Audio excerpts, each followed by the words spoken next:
अखिल भारतीय मराठा महासंघ सातारा जिल्ह्याची महत्त्वाची बैठक नुकतीच सातारा येथील विश्रामगृहात उत्साहात पार पडली। या बैठकीत विविध तालुक्यांतील पदाधिकाऱ्यांच्या निवडी करण्यात आल्या। ही बैठक सातारा जिल्हा उत्तर अध्यक्ष दत्तात्रय पाटील व सातारा जिल्हा दक्षिण अध्यक्ष अनिल बापू घराळ यांच्या अध्यक्षतेखाली व मार्गदर्शनाखाली पार पडली। या बैठकीत जावळी तालुका अध्यक्षपदी सुनील धनावडे, उपाध्यक्षपदी संतोष महामुलकर, कार्याध्यक्षपदी हनुमंत शिंदे यांची निवड करण्यात आली। तसेच जावळी तालुका महिला अध्यक्षपदी शिल्पा गोळे व महिला उपाध्यक्षपदी लक्ष्मी चिकणे यांची नियुक्ती जाहीर करण्यात आली।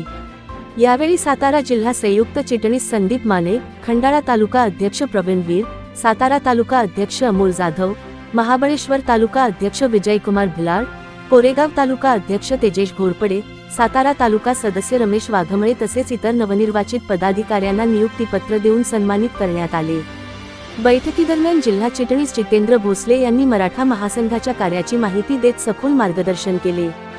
सातारा दक्षिण महिला अध्यक्षा वैशालीताई जाधव कराड यांनी महिलांनी मोठ्या संख्येने संघटनेत सहभागी होऊन मराठा समाजासाठी एकत्रितपणे काम करण्याचे आवाहन केले व आपल्या कार्याचा अनुभव सांगत उपस्थितांना मोलाचे मार्गदर्शन केले। यावेळी जिल्हा उपाध्यक्ष बजरंग चौधरी यांनी सातारा ही मराठ्यांची राजधानी असताना आपण संघटन बळ वाढविण्यात कमी पडत आहोत अशी खंत व्यक्त केली। सर्वांनी एकदिलाने काम करून संघाची ताकद वाढवावी असे आवाहन त्यांनी केले।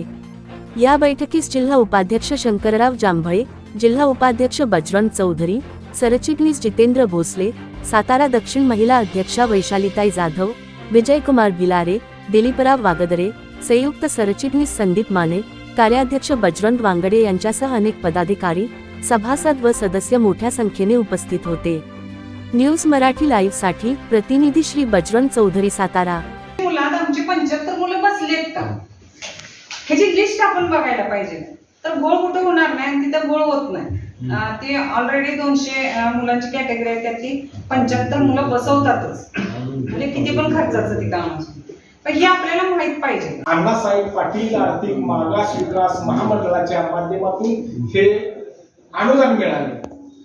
तर ते अशा पद्धतीची वेगवेगळी कामं समाजासाठी, समाज बांधवांच्यासाठी आपल्याला इथून पुढे करायचे।